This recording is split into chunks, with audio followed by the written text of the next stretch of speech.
Hey, everybody, this is So Many Sequels. I'm Josh. I'm Garrett. And I'm David. Welcome to the show. Woo! Yes. We That are, was me being excited. we are talking sequels this week. We're talking Pitch Perfect to celebrate the 10th anniversary of the first film. If you missed our episode last week, go check it out at somanysequels.com or in your podcast feed. We talked all about the first Pitch Perfect. Spoiler alert, we all really liked it. Found it. Very enjoyable, so go check that out. But today we're talking about Pitch Perfect 2, the first sequel, which brings back most of the main cast, adds some new people. Most notably, Haley Steinfeld joins the cast as the new girl on the a cappella group. She's a legacy Bella, meaning that basically they just have a system where you can inherit it, I guess. Yeah, her mom was a Bella, and Right. so she gets a legacy audition. And, everything else is after that is the same as last time plot-wise. We're going for a competition. Without further ado, who would like to go first? I don't think either of you had seen this one, right? No, I think I'd probably seen clips, but I've never seen the whole thing. Okay. Sense. How do y'all feel matched up to Pitch Perfect 1? I guess I'll go first. And I'll just say this one felt a bit more scattered, I think. It felt a bit uneven because it felt like it had a few different things it wanted to do. It like stories it wanted to tell. It had Becca's story. It had this story about the world competition. And then, there's some good like B or C stories with Amy and Bumper and Haley Steinfeld's character. So like there's a lot going on. And I felt like it didn't focus in very well. The first movie, Garrett, I think you very accurately compared to a sports movie feel, where it's an unconventional sport, but you have this competition and you're building and you're getting better and you're montaging. This I feel like was more comparable. I don't know if you guys have seen this. This was more comparable to like Beer Fest than it was a sports movie. You never seen that? Well, No. I don't know if I'd recommend it or not, but you might have fun. It was, I don't know. It felt like it wanted to make a bunch of jokes about like international differences, but it seemed like to me, it took forever to get to the world competition. Like I figured they would be, international overseas, like 25 minutes into the movie, but they don't finally fly to Copenhagen until like, I don't know, like the last 10 minutes or 20 minutes of the movie. Like it's really deep in before they get there. And so I don't know. I felt like it wasn't as focused as the first one. I thought some of the new additions were interesting. I have a lot of in-universe complaints, if you know what I mean. Okay. Also, before we get to those, though, I need to make a mea culpa. I need to apologize. I was the victim of Inception because my wife was the one who actually came up with the complaint we talked about last week of the switching to men's songs. Oh, And she said that way back when, and I selfishly inherited that. you took that opinion on as your own. As long as you know you're wrong, David. Thing is, she and I have also been saying it together for so long. Anytime that movie comes up, that I have slowly forgotten who came first. But she's very right. It was her idea, her complaint. Yeah, it's such a correcting your errors. That's correct. We Anyway, appreciate your journalistic integrity. Nikki Proc, aka the real one, she came up with that. I apologize, Garrett. What do you have to say? We'll get to my in-universe complaints here in a minute. Okay. Yeah, this one is very scattered. I tried to do too much with not telling enough. I tried to advance a few characters here and there. It's just overall just feels like a sloppy, like we made a lot of money. Let's throw something together and enhance it without any kind of real thought process into it. I think that it's really funny. It continues to be very funny. It continues to deliver very engaging mashups and songs that get you interested and fill that excitement. But the story itself is just really flat over. I do like the addition of Haley Steinfeld. I do think that is the one thing that they really got right. And I also really like the DSM. I like that dynamic. I love when Flugelborg shows up in a movie. He is so incredibly funny every single time. And so I really like that dynamic. I think they went into, and if I'm thinking long-term, I haven't seen Pitch Perfect 3, but I think adding recruits should have been the focus of this one because you have people graduating, you have the addition of Haley Steinfeld, and I think the adding recruits and focusing on like that element or more inner struggles or whatever, that could be the next thing. I don't know, but I think it was too long also because it took too long to get international. If you're going to go international and show me more of the culture of acapella. I think that would have been a more fun focus if you're going to focus on the international thing. Have them go through, they have to redeem their reputation after embarrassing themselves in front of President Obama, which is just silly. But then have to have them go through all of these other acapella competitions and make their way to the DSM finals or whatever. I think that could have been more fun too. Just kind of foul tips rather than, swinging it or some home run or something like that. Yeah, I would agree that it is a little sloppier, a little messier than the first one. It could use some tightening up with kind of what the focus is, who the focus is, and things of that nature. But on the positive side, I will say it still got a lot of laughs out of me.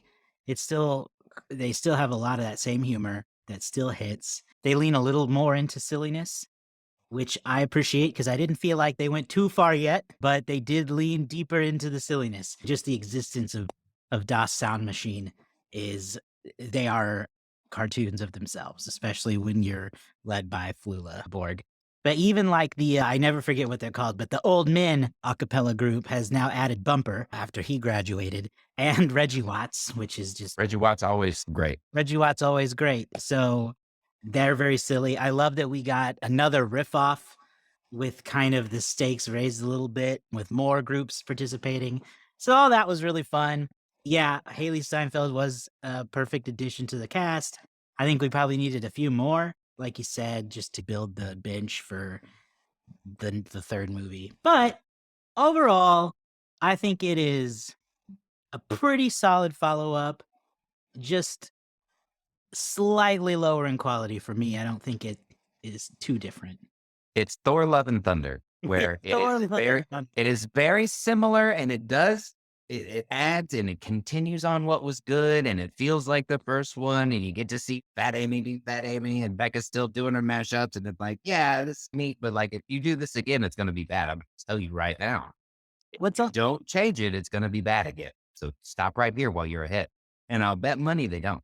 What's also interesting about this one, I think, is they tried to an extent, I think, recreate the success of the Cup song, because that was a bit of an accident when the first movie came out.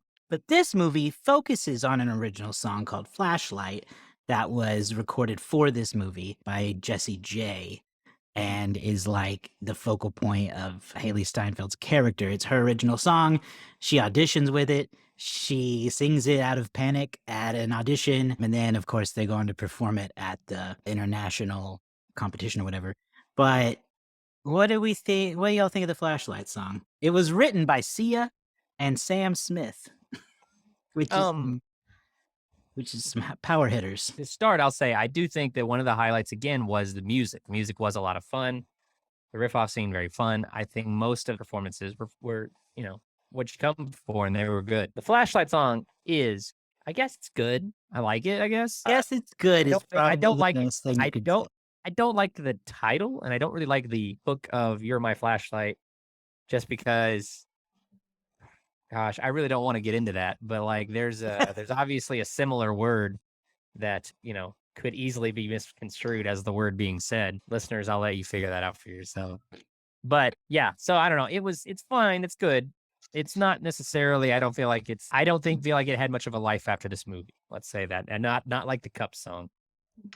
I think it's a weird addition to go for in this direction. Like, original song in an a cappella group is not a thing that is going to be a thing that's going to be well accepted in a competition like this. I think that the end result, how they worked it in, was pretty cool. I liked the final performance, and they delivered it, and it was pretty, and it was nice, and everyone was putting their flashlight in the air. It was great, but it was forgettable. It was this movie just, again, is very forgettable overall, and it doesn't have that same kind of lasting impact where it's really fun in the moment, but then afterwards it's like, eh.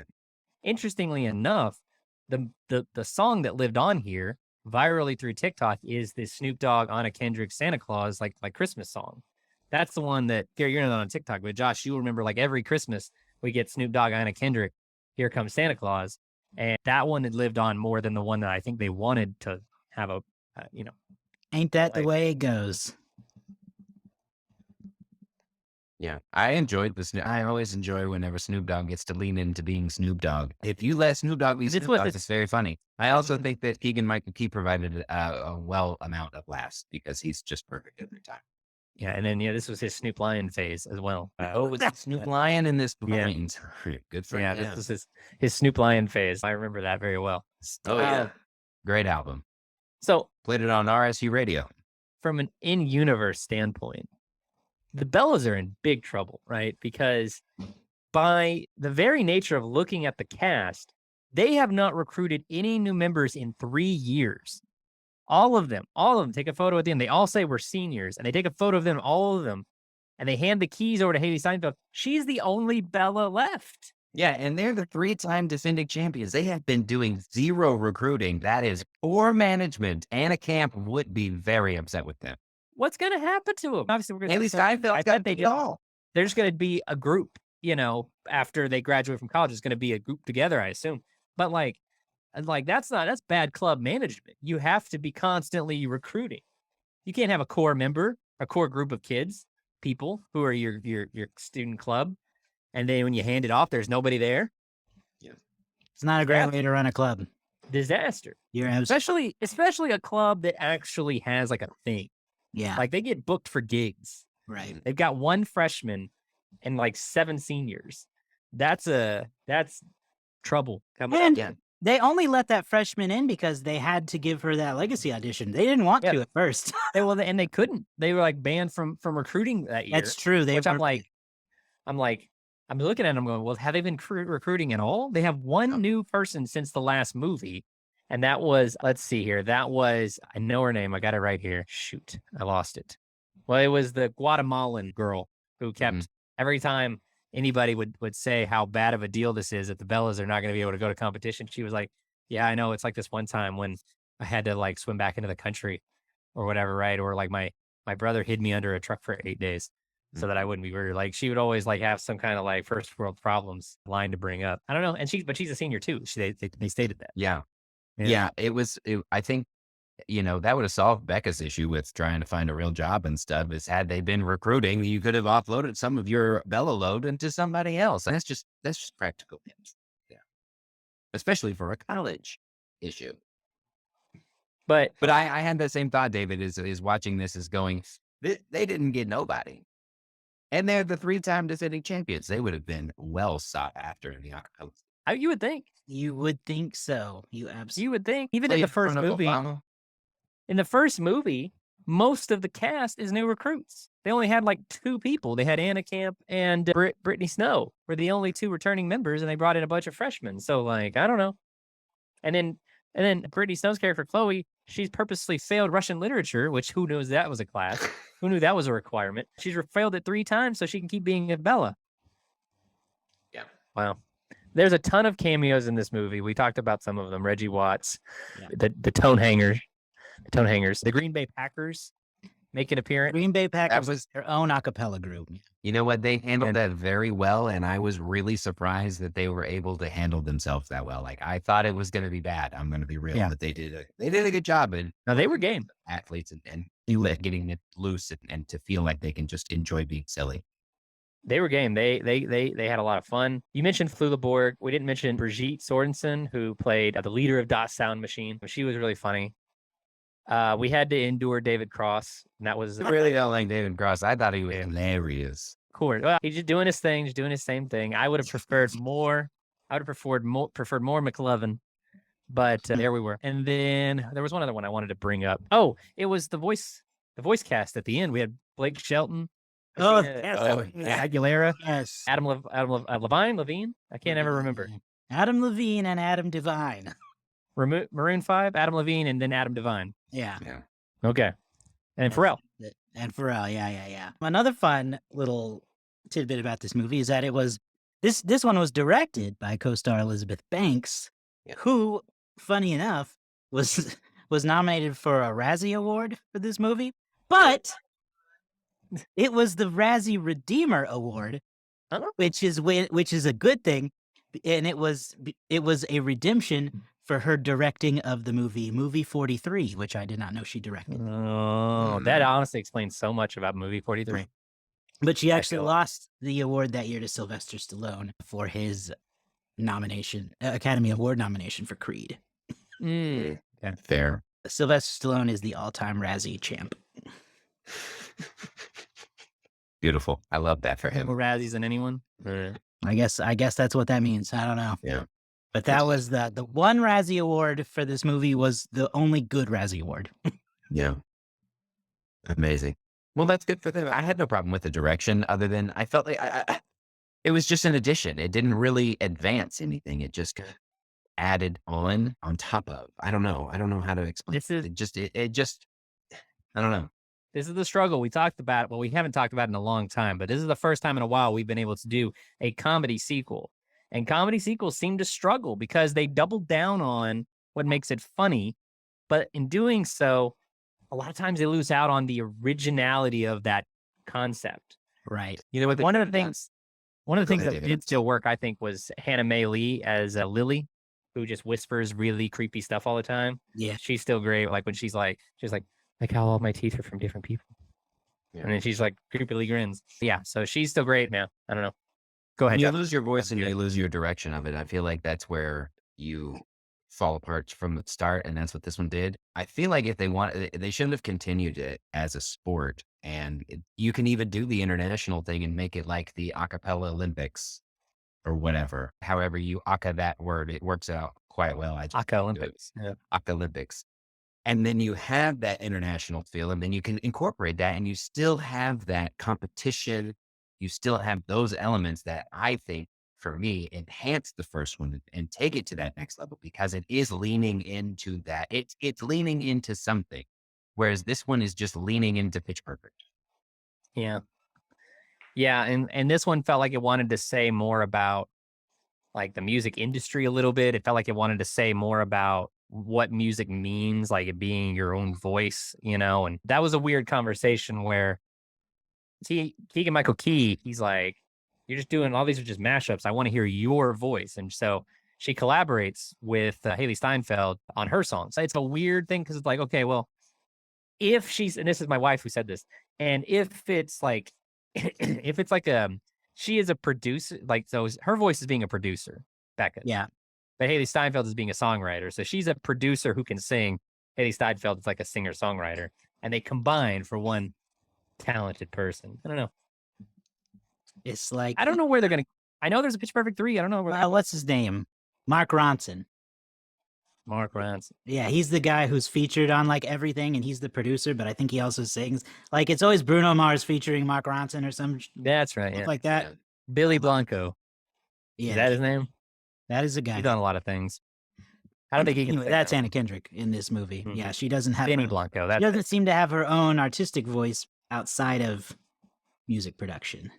no. She can make an arrangement, but she struggles to write her own thing, Yeah, which is an interesting development off the last movie where it that is. was like her unique skill was arranging things.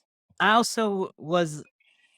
I feel like that more could have been done with advancing the relationships that they decided to have in this. Like Anna Kendrick's relationship with Skylar Aston doesn't really move anywhere. Like Sure. they clearly I don't know, they're hardly even a thing really, but they are. Yeah. It's a little odd. And then you have Fat Amy and Bumper's interesting will they won't they thing. Yeah. Well, they won't. They It's like, did. what do y'all aren't doing much with the relationships, but you've put them in here. No, they're still there. And obviously, this movie, I think, I don't know if this is an Elizabeth Banks thing, if it's whoever's writing, let me see who the writers are. If it's a Kay Cannon is credited as one of the writers on this thing. But obviously, there's like a desire for Becca to be somewhat in like the kind of like bi-curious, bisexual place because she's so intimidated and infatuated with Brigitte Sorensen. Obviously, and even in the first movie and in this movie a little bit, there's a lot of stuff with her and Chloe where they're like always like so intimately close to each other. So like, I don't know if in the third movie they ever cash in on that or not, but like, there's kind of like, okay, Skylar's her boyfriend, but she clearly kind of is not sticking with that so hard. Yeah, the most popular Letterboxd review for this movie says, "I am the wasted sexual tension between Anna Kendrick and every girl." And fair, okay. You just addressed that, so There you go. that Well, makes sense. that was part of last week when I was talking about it. There was like a weird blend between Anna Kendrick and Skylar Aston's relationship, but also her relationship with Chloe, who's just like pushing her to be in this group. And they're like, I don't know, they're in the shower together and they're doing all this other. They get Yeah. very, very intimate in each other's faces a lot. So I have a feeling that will continue in the third movie, but we'll find out. Okay. Well, I guess this is a different question as we approach to where we're going to shift gears. Because since you all haven't seen the third one, what are just a couple of things that you hope happen? What would be your hopes for the third movie? It doesn't have to be anything crazy. Just what would I you know. like to see? I know a little bit about it. I feel like a Battle of the Bands thing is in it or something like that. Okay. I would hope that after this, they trim the Bellas. Like they have a core group, and that's Anna Kendrick, Rebel Wilson, Chloe, and, Hannah May Lee, and maybe even bring back Anna Camp, right? Or is that her name? Anna Camp. Yeah. Bring her back. Trim the but you have two characters who they even make a joke in this movie. They don't even know which one is which. Yeah. And then, you have a bunch of characters that are just superfluous. A lot of the troublemakers are superfluous. I think, hopefully Ben Platt and Skylar Aston and Adam Devine stick around. That's it. That's kind of this movie, but then, just keep it to that. A little bit more focused, streamlined. That's what I want. Maybe like 20 minutes shorter. Okay. I wish I could see a path for me being excited for the third one to possibly be good. I don't think it's going to be. I think it will be funny, but I think it will be bad. If what I think they could have done is if they continue with a college motif, you brought back the legacies in this one, you can bring back the legacies in this one. But I feel like, overall interest in acapella is dwindling and we got to do something to rekindle it. No, we started with 4. Now there's only 2 and it's the troublemakers and the Bellas. And you know what? There's just not enough. In order to do that, we have to combine our superpowers and become one a cappella power force with the new recruits, the troublemakers and the Bellas and the legacies all coming together at the end to deliver a powerful performance to just enlight a cappella once again throughout the universe.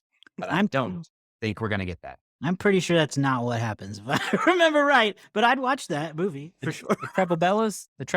That's I don't. I remember the basic premise, but not much more than that. Before I do the box office, I did want to mention there were some acapella, like real life acapella groups. The Pentatonics made a cameo in this, as well as the Philharmonics, and a Indian group. I don't remember the name of the Indian group, but they were called the Non-Stops, which was pretty funny. Oh, a pretty funny joke. Anyway, moving on to the box office stats. yeah. Pitch Perfect 2 debuted the weekend of May 15th, 2015. Man, that was a long time ago. In its opening weekend, it would finish number 1 with 69.2 million, beating out Mad Max Fury Road, which brought in a 45.2 million 3-day haul. Great. In the number 3 spot. Huh? What week was Mad Max in? That was first week. So those two went head to head, and one demo beat the other, as you will. Big excitement for Pitch Perfect 2. Oh, yeah. In the number 3 spot, Avengers Age of Ultron brought in 38 million in its third week. Number 4, you had Hot Pursuit, which brought in 5.7 in its second week. And number 5, Furious 7 was in its 7th week. It brought in 3.6 million. One of the highest grossing movies of all time. It is. It's up there. You know what? That's interesting, though, that I didn't realize there was such a large gap between this movie and the first one. That's a 3-year and equal gap. Yeah. And they address that almost in the movie. Like they talk about it's been 3 years or 3-time champs, 2012 to 2015. Interestingly enough, Pitch Perfect 2's opening weekend was bigger than the entire domestic run of Pitch Perfect 1. Remember, we talked about last week, Pitch Perfect made 65 million domestic for its entire run. It beat it in its opening weekend with the sequel. That is a qualified hit right there. It was. And Pitch Perfect 2 would go on to make 184 million in the United States and 102 million overseas for a worldwide total of $287 million. Damn. That was good enough to finish in the number 12 spot in the United States for the year of 2015. 2015, you guys think about it just a little bit. Do you remember what the top movie of 2015 was? Would it have been Avengers Age of Ultron? No, that was number 3. Okay. Is it a Marvel movie? It is not. Oh, gosh. 2015. 2015. Is it Beauty and the Beast? No. Did that come out that year? No, but yeah, I'll tell you what, you're in the right general company. It's not Marvel, but it is Disney related. Dang it! Is it Toy Story? Of It's some not sort? Toy Story. Then I got nothing. Oh my gosh. I'll give you guys one more guess here. One more guess. Okay. Well, Give us one more hint here. oh yeah, one more hint. We're please. efficient. 2015. It is also in addition to being the number one movie 2015. It is the biggest movie of all time in terms of domestic release. Oh, it's The Force Awakens. It is. It's Star Wars: The Force Awakens, which brought in $936 million. That's a tricky one because it came out at the very end of the year. Very end. It came out in December. It is a movie that almost made $1 billion just in the United States, which is incredible. Number 2 was Jurassic World. Number 3, Age of Ultron. Number 4, Inside Out. And at number 5, Furious 7. Okay. We've done reviews for 3 of the top 5 that year. So go check those out. That being Star Wars, Jurassic World, Age of Ultron. Internationally, Pitch Perfect 2 would finish on the number 27 spot, and the numbers are pretty much the same there at the top. So there you have it. There's your box office stats for Pitch Perfect 2. I can't wait to see how Pitch Perfect 3 compares to the first two. Big improvement, 2-1 in terms of box office, but I think the reviews are going to drop. Okay. Well, let's throw some guesses out there. I can't remember what last week's was, but it was like a 3.4 or 3 or something like that. Right, or something. I think it was a high one. It was. You guys it was guess. I'll totally check high. that one. Okay. I really don't know. I'm going to guess. I'm going to just guess 3.0. Oh man, that's a good one. That's a good guess because I don't feel like it would. I don't feel like this is going to dip down into 2 territory. Yeah. But I agree that it's not going to be higher than last week either. I just really want to establish the floor at 3.0 if I can. I'm going to do a 3.3 then. I don't think I'm right, but I'm going to pick it. Oh man, I'm gonna. Yeah, great. God, I don't know. I'm gonna undercut. I'm gonna go under David with a 2.8. Okay. And for reference, last week 3.4 for Pitch Perfect. Okay. Well, you said 2.8. Mm-hmm. Oh my gosh, we need a tiebreaker, y'all, because it's All right. 2.9. 2.9. 0.9. You two split it perfectly. Okay, I've got some tiebreakers from past Okay. shows where we skipped it because it was too soon. Okay. All right, so Do it now. Garrett, it's between Garrett and I, right? So Yep. Garrett, would you rather do? Let's see, which one did we do? We did Fantastic Beasts before. Would you rather do Multiverse of Madness or Love and Thunder? Love and Thunder. Let's do Love and Thunder. All right. Okay. Throw those guesses out. I got it. I guess Love and Thunder. 3.2. 3.2 3.2. for Love and Thunder. That's a good guess. Do I want to go over or under? I'm going to guess it's a 3.3. 3.2 and 3.3. Mm. Okay. Well, we do not have to do another tiebreaker, thankfully. Of course not. But you both went a little too high. Oh, damn it. Thor: Love and Thunder has settled at a 3.0 right now. Oh, man, right. That's about right. Yeah. Yeah. That's All about right. So Garrett Okay. wins. Garrett wins this one. So what are our reviews going to be? What are our stars? This is a 3.0. This is a good movie, but it's on the verge of not being one, so be careful. I honestly don't remember what I gave last week's. I think I gave it like a 4 or something. I I'm also can't gonna say- remember. Yeah. I'm going to say a 3 as well. It's so close to dipping into 2.5, but the music itself, I think, elevated it. I think I'm gonna keep that trend and also pick a 3.0. I'm pretty sure I picked 3.5 for the first one, and I'm good with half a star demotion for this one, I think. So I don't need to average that out. That is a perfect 3.0 for the So Many Sequels community. Couple more of the most popular reviews here while we got a couple minutes left. Like I said before, the first one was all the wasted tension with sexual tension between Anna Kendrick and every other girl. We also have, this is for the Brooklyn Nine-Nine fans. I'm not surprised Charles Boyle is in an a cappella group. I agree with that.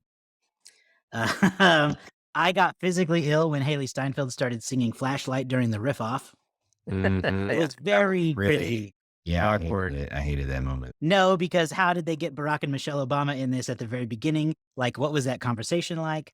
That was archival footage. That was yeah. And Barack if it was, I and mean, we're not in it was obviously archival footage. Right. Like, Let's see any other fun ones here.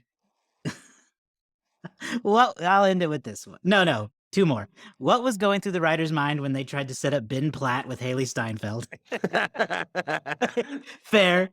And then finally, this is a bad review. Why do these dumbass movies end so abruptly? It's true. It's true. Oh my gosh. Okay. Well, that's the show. We'll be back with Pitch Perfect 3 next week. Go to SoManySequels.com and you can catch up with everything there. See you next time. Another well timed episode.